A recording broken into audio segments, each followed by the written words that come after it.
Hello students, स्वागत है आपका हमारे YouTube channel science classes by Raj में। आज हम लेते हैं चौथा चैप्टर कार्बन और उसके यौगिक। ये कार्बन और उसके यौगिक, कार्बन एंड इट्स कंपाउंड।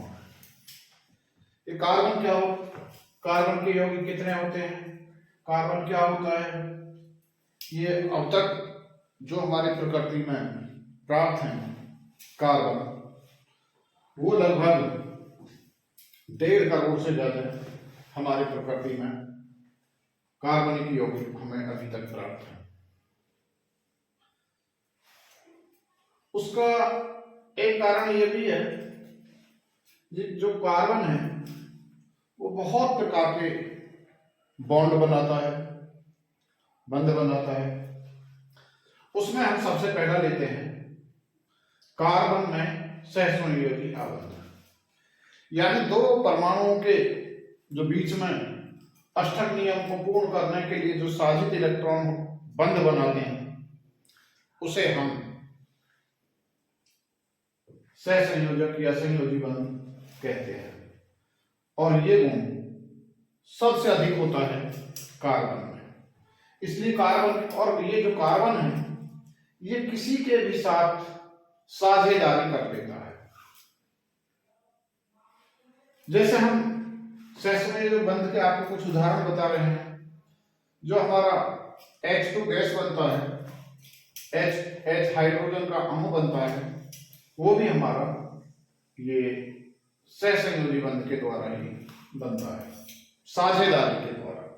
यानी हमारा ये हाइड्रोजन है, ये भी हाइड्रोजन है। हम जानते हैं कि इसका परमाणु क्रमांक एक ही होता है, इसलिए हमने इसे जो क्रॉस चिन्ह है इसे हमने क्रॉस चिन्ह से दर्शाया है।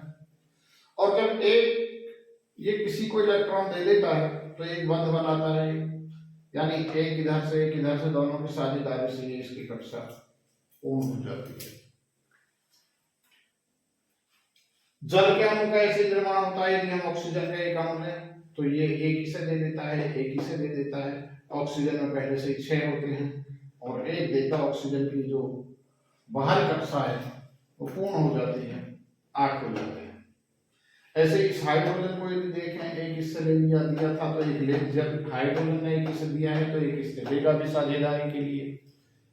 इस तरह हमारा ये जल का अणु का निर्माण हो जाता है।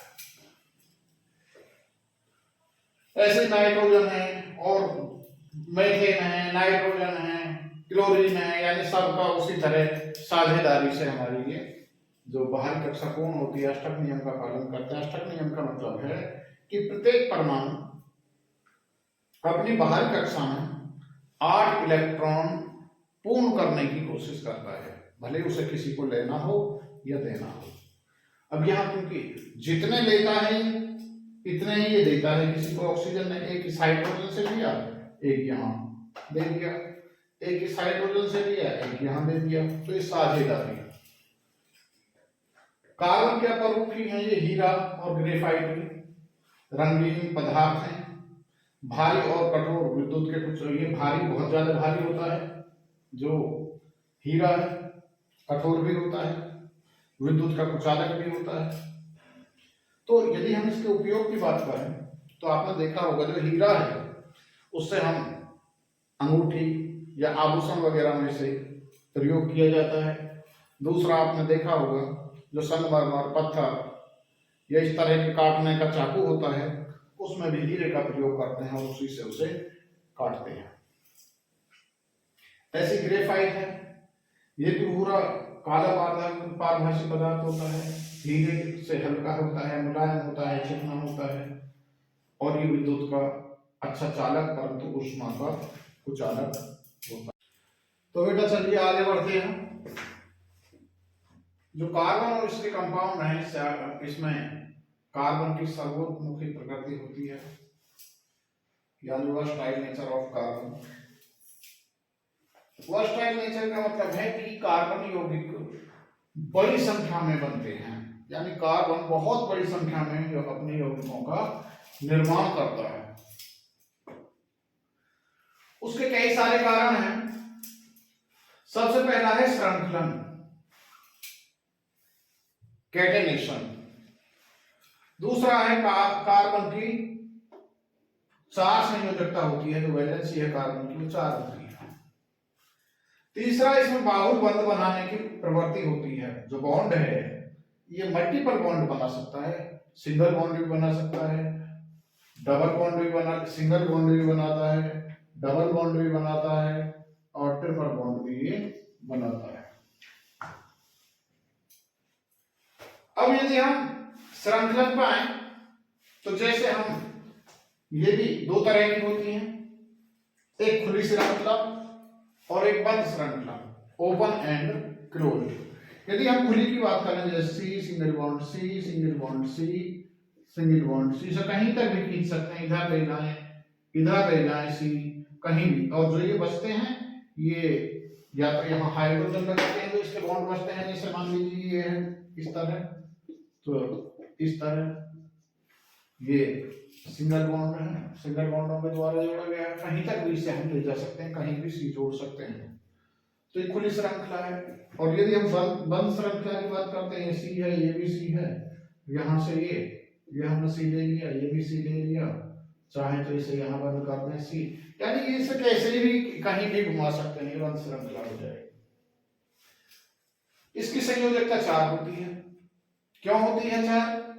क्योंकि कार्बन की जो बाहरी कक्षा है, बाहरी ऑर्बिट है, उसमें 4 इलेक्ट्रॉन होते हैं, तो ये अपने 4 इलेक्ट्रॉन किसी को दे भी सकता है और किसी से 4 इलेक्ट्रॉन की साझेदारी करके अपना कोई नया यौगिक बना लेता है। दूसरा मैंने बताया है बाहुल बंध बनाने की प्रवृत्ति, सिंगल बॉन्ड बना लेता है, डबल बॉन्ड बना लेता है, ट्रिपल भी बना लेता है। इसके आगे आता है जैव शक्ति सिद्धांत।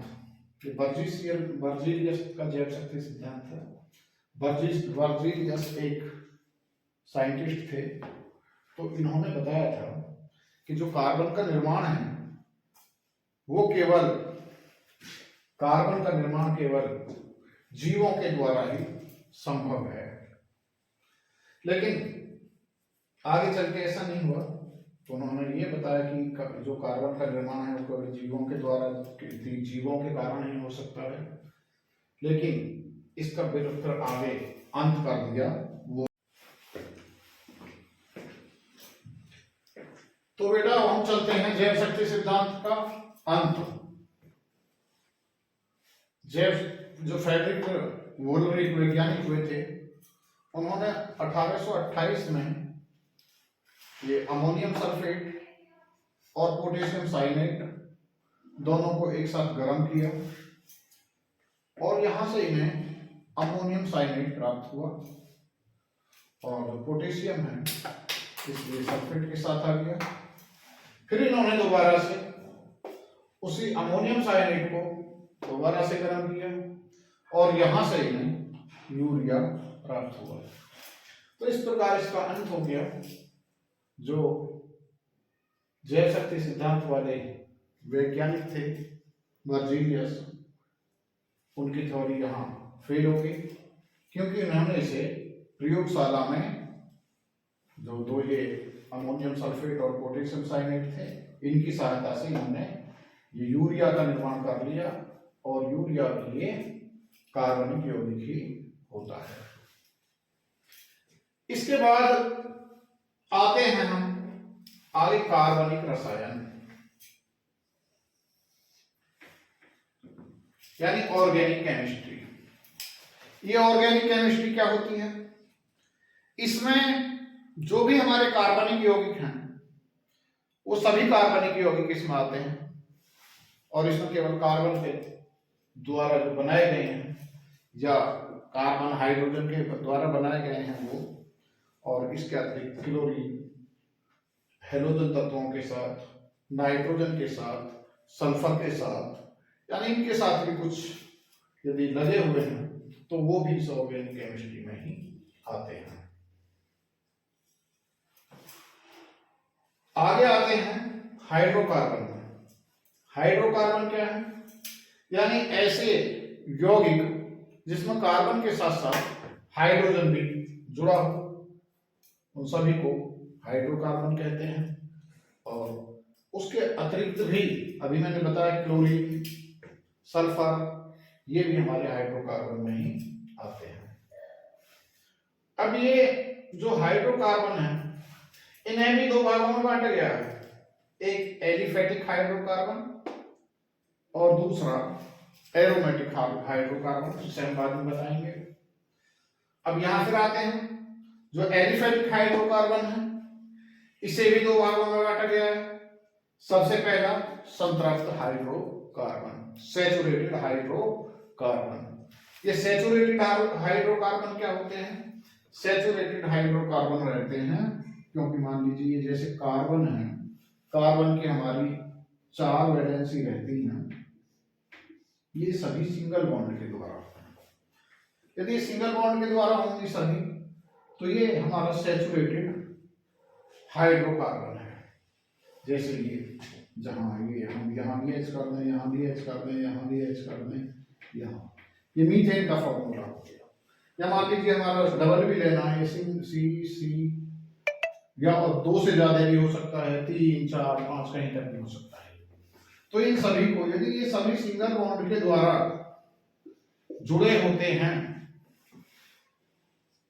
अब इनके साथ एच लगा दो, यदि ये सभी सिंगल बॉन्ड के द्वारा जुड़े होते हैं तो इस प्रकार के जो हाइड्रोकार्बन रहते हैं इन्हें हम संतृप्त हाइड्रोकार्बन कहते हैं।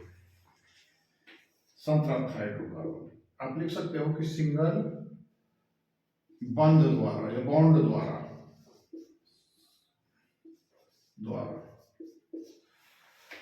जो इनसे ये लगे होते हैं वो संतृप्त हाइड्रोकार्बन रहते हैं। जैसे मैंने आपको इसके लिए एग्जांपल दिए। दूसरा आता है अनसैचुरेटेड अर्थात असंतृप्त।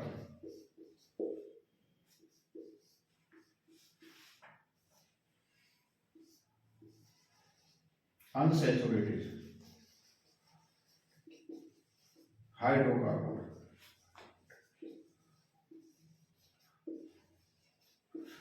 ये जो अनसैचुरेटेड हाइड्रोकार्बन है या तो ये डबल बॉन्ड के द्वारा सी और सी के बीच में या तो डबल बॉन्ड लगा होता है या फिर सी और सी के बीच में ट्रिपल बॉन्ड भी लगा हो सकता है। ये अनसैचुरेटेड हाइड्रोकार्बन अर्थात असंतृप्त हाइड्रोकार्बन होते हैं। तो इससे आगे मैं अभी थोड़ा सा और देखेंगे। आज जो मैं बता रहा हूं इसके अलावा आपको ये चीज और याद रखनी है, क्योंकि इसके बाद ये नजर याद कर लेंगे। कल मैं फिर एक वीडियो डालूंगा, लेकिन फिर मैं एक बार कहूंगा कि इसके लिए आप मेरे चैनल को लाइक करें, सब्सक्राइब करें और बेल आइकन दबाना ना भूलें। जिसमें एक सी होता है, 2 सी होते हैं, 3, 4, 5, यानी 1 है तो मैथ, 2 है एथ, 3 है प्रोप, 4 है ब्यूट, 5 है पेंट, 6 है हेक्स। ये आपको ध्यान रखना है, ये याद करना है। यदि कोई एक सी है तो उसके पहले को मैथ से शुरू होता है, 2 है एच से शुरू होता है, 3 है प्रोप से शुरू होता है, 4 है ब्यूट से शुरू होता है और 5 है तो पेंट से शुरू होता है, 6 है तो हेक्स से शुरू होता है। अभी यदि हम कहें CH4, C1H4, C2H6, C3H8, C4H10, C5H12, C6H14। जैसे हम यहां कहें ये C, इसका हम स्ट्रक्चर बना रहे हैं, ये, यानी आपको जितने सी हैं सबके साथ केवल एक एक बॉन्ड से जोड़ना है। ये यहाँ भी H H H H H H, ये यहाँ C single bond C single bond C, 3 सी हैं, 1 2 3 1, ये यहाँ क्योंकि सबके 4 बॉन्ड होते हैं तो यहाँ H, ये भी ये भी ये भी, यहाँ भी और यहाँ भी। यदि C के 4 हैं, यहाँ ले रहा हूं मैं 2 3 और ये 4, सबको यहाँ सिंगल बॉन्ड करके आप H के साथ जोड़ सकते हो।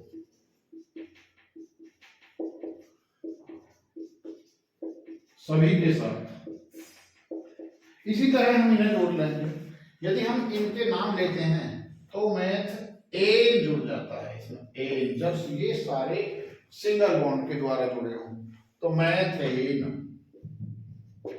एथेन, प्रोपेन, ये ये है एन। यहां तो मैंने केवल ये बताया है कि ये मैथ से शुरू होता है एथ, लेकिन यदि इसमें एथ ये लग जाते हैं, सभी सैचुरेटेड हैं तो मैथेन,